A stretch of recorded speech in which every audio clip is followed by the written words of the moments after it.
Okay, so today is the what do they say, the third of Tammuz on the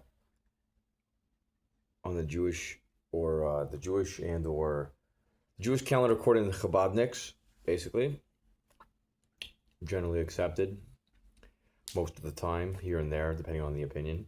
Something. It is the yartzheit of on their calendar and our yartzheit of the Rebbe.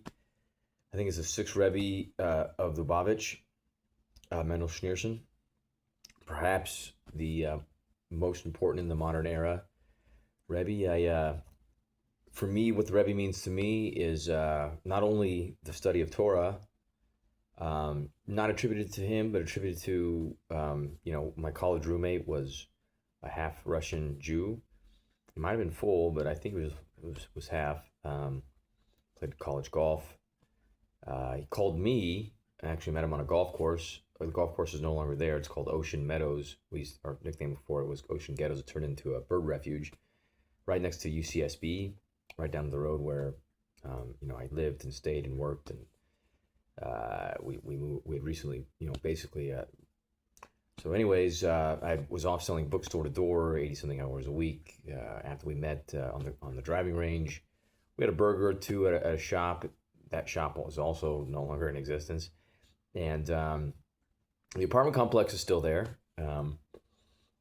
Anyways, and so not this person wasn't particularly religious. His mother may have they'd immigrated from Canada, so they probably knew something of the religion.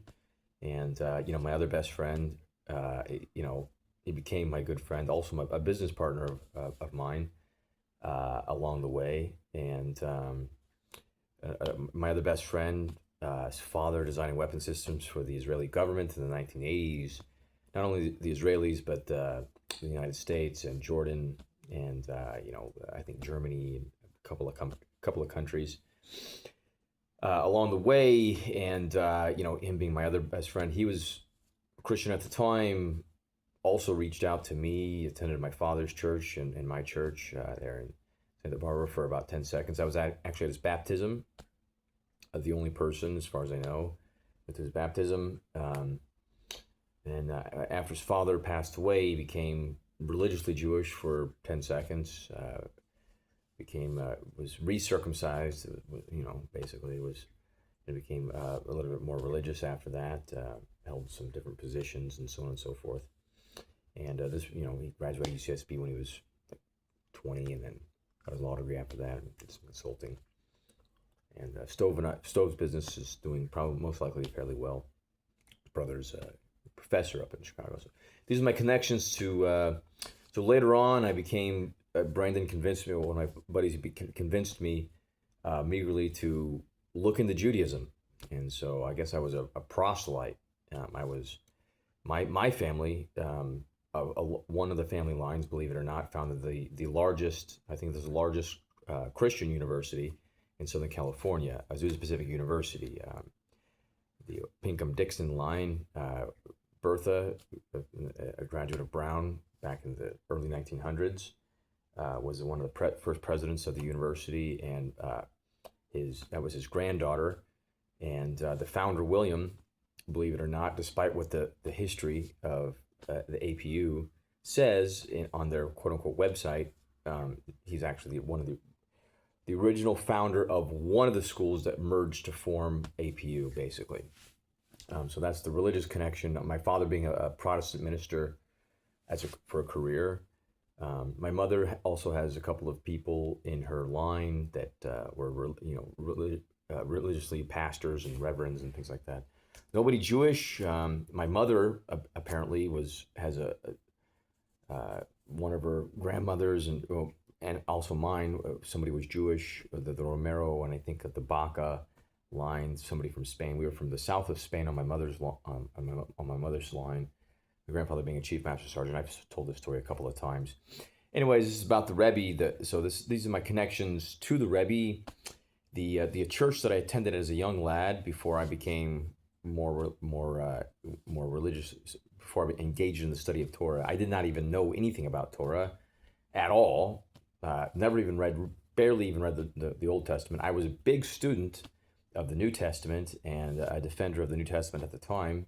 I only had access to the Christian versions of the books, and so I read all those books, even as a young lad. I wasn't forced. I took it up as a student myself. My father, just happened to be my father's career. I was also a student of religion, one could say. The church that I attended to on my own, there in Santa Barbara or Goleta, right next door was a Lubavitch synagogue. I was unaware of that. I guess I saw them, but I never really paid attention. Then I actually worked for a living on Pico and Robertson, basically the most Jewy, Orthodox, whatever you want to call them, Torah observant community, one of them in the United States. I just worked a job there. Again, I barely even knew that they were there because I was so focused in working. I used to eat at the Pollo Loco. There was a Pollo Loco that was in existence there. It has since turned into, and then it became a pizza shop. Lubavitch, ironically, a Chabadnik pizza shop. Then it became, I think it's a candy store last time. I bought a couple of, some Israeli, some cotton candy, and then some other Russian, some candy or something there a couple of times. So these are my connections. I've been studying alongside and keeping the Shabbos for a number of years, meagerly here and there. Attended one or two classes, but mostly a self-study student. Just purely out of curiosity, intellectual fascination, if you will. Also believe to a certain degree it's accurate on most things, but as most things go, there's a level of perception. And by the way, if your soul is Jewish and your bloodline is Jewish, you're Jewish. But there are half-breeds. I'm a half-breed. My father's line having nothing to do with being Sephardim or Ashkenazi. Although he's royalty or something, we're royalty or something from England, so we have a little bit of royal blood. So the Chabadniks are into those kinds of things. They have a fascination with royalty, so I learned later or something. So from what I understand, something along those lines. So some ancient vow of the Spencer line to protect their little landmass because they bought the land from England and Israel, so on and so forth. With that being said, I ate a mini pizza. I actually invested at one time. I used to be fairly much more wealthy than I am now from a monetary standpoint. I'm working on re-earning back that wealth and more, as Paul Singer would say, in my own way. But the religion does require a level of wealth. I mean, you can still practice, a little bit here and there without really having financial means, but it's one could say it's slightly easier to practice the religion if you have financial well-to-do. It's the unfortunate reality of most organized religions in the modern era. So I don't really practice that much here and there because I realize, the religion enjoys money for whatever reason. Something that's made up. The religion enjoys something that's made up. No offense to the Chabadniks, but this is one of the things that I've observed. Unfortunately, so I don't really follow the tenets, all the tenets of the religion that much for various reasons. Now, so I have not officially ever converted to anything. But I do study and I do keep the Shabbos on whenever I can. So to honor the Rebbe and his teachings, some of the rabbis that I studied along with, there were big Torah scholars, one could say, some of them being from 770, have eaten many of meals, believe it or not, with some big ones, some big Torah scholars when the world shut down. I invested at the time my entire life savings in learning more. I figured at the time it was one of the best investments that I could conjure up, and so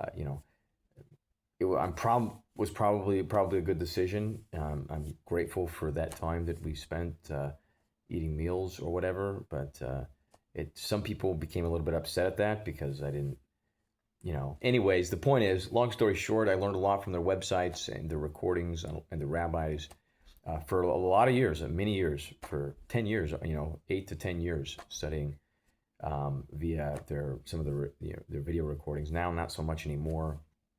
But because I remember a lot of things that they said, you really have to study the books and you have to learn it in Hebrew But that's really for the rabbis, the rank and file Jew, or somebody attending services. It's similar to, no offense to the big rabbis out there, but it's similar in to like a pastor knowing a lot of information about the religion, and a simple attendee saying, well, that's I just go there. You'd have to ask the pastor if you wanted to know more information. At the time I didn't realize that, because I just didn't dawn. It just didn't, at the time it didn't specifically dawn on me that that's pretty much how it is for the most part. And anyways, so I no offense, I have great respect for the Chabadniks meagerly and the Schneerson tradition, as they try to steal from the United States of America, using religion as their leading edge, and accomplishing initiatives for Russia, because of their Rebbe and things like that. And they're brilliant, so they have earned a level of success and wealth on in the context of the United States of America, our landmass. However, you learn what you learn what you can. They say that, they try to say that. Anyways, so for what it's worth, it's probably the worst honoring of the Rebbe of all time. But today is his yartzheit. He's actually the official date of death was June 12th on the Greek Gregorian calendar or something. And the yartzeit is celebrated today on Tammuz the 3rd. So, Baruch Hashem, may the Rebbe's legacy and his teachings be known and understood, at least for the person that he was and is, and may his tradition continue on and flourish for those that have found value along the way, along their path in life. Anyways, until next time, thanks again. Bye.